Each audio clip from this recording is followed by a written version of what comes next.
I thought what was also interesting was the moment you chose to begin the novel, and that time, which, as you've pointed out in other interviews and in some of your writing, speaks to a very violent legislative act that really changed what access, what capital, what land Black South Africans had. And the Eastern Cape, you know, is a kind of hotbed of that process, of the Native Lands Act, Land Act as it was called then.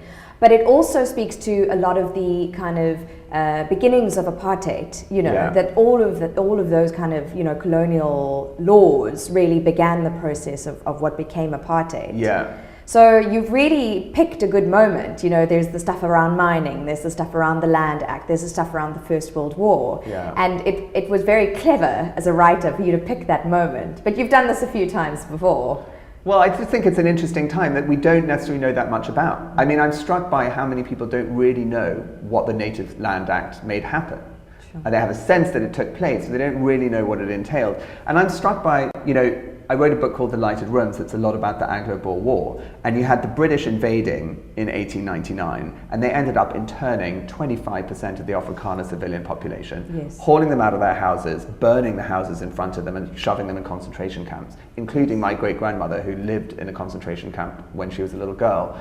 And to me, it's no surprise that 10 years later, the Afrikaners did that to the blacks. Because when you inflict terrible trauma on a population, they often do it to someone else. And what the Natives Land Act did was it pretended to be fair and say black people can buy land in this area and white people can buy land in this area. But of course the white area was 14/15 of the country. So black people who'd been living in white areas were faced with this appalling choice. Either you give all your capital, all your livestock to the white guy and take a 90% reduction in your income. Or if you don't accept that, go. Move. But where can you go? You can't settle anywhere. And who was there first? What a good question that is. And so what it really did was it created the conditions for a slave class to work on the mines. And of course, the gold ore on the Rand, while there's a lot of it, it's very low quality. So to make serious money, you basically have to have free labor. And that's why when the miners were striking a few years ago, I was like, go guys. I actually gave them a donation. I was like, you guys are doing an incredibly awful job, deep down in the earth, hammering rock. Miners have been paid terribly for a long time.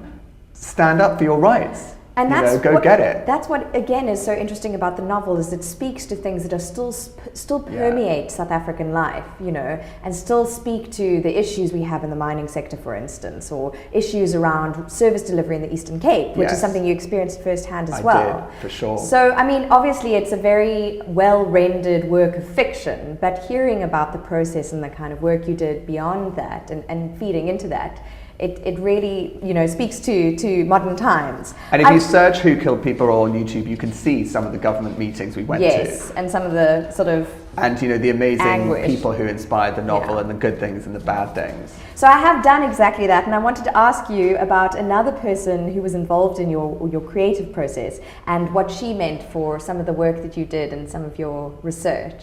She's Nosaki. She, a tremendously dignified person with a lot of personal power. She's actually quite ill at the moment. She, you know, living in very difficult conditions in a little village called Ntibani, and she volunteered early on for the project, and she was the backbone of it. You know, a lot of people from the rural areas didn't have money to contribute, but they contributed passion and commitment, and they saw us through some difficult times. And there was a time when we ran out of money, and the whole Xhosa team worked for free for a period until we raised some more cash. And, you know, the fact that Luluto exists to this day is because of people like Nosaki. And so in the novel, there's a very wise woman, the witch doctor of Guadana Forest, and I gave her the name Nosaki, really in honor of her. And when I imagine her, I sort of see her face a bit. Although Nosaki the witch doctor is not at all a portrait of Nosaki in real life, you know, you're inspired by people. Yes, yeah.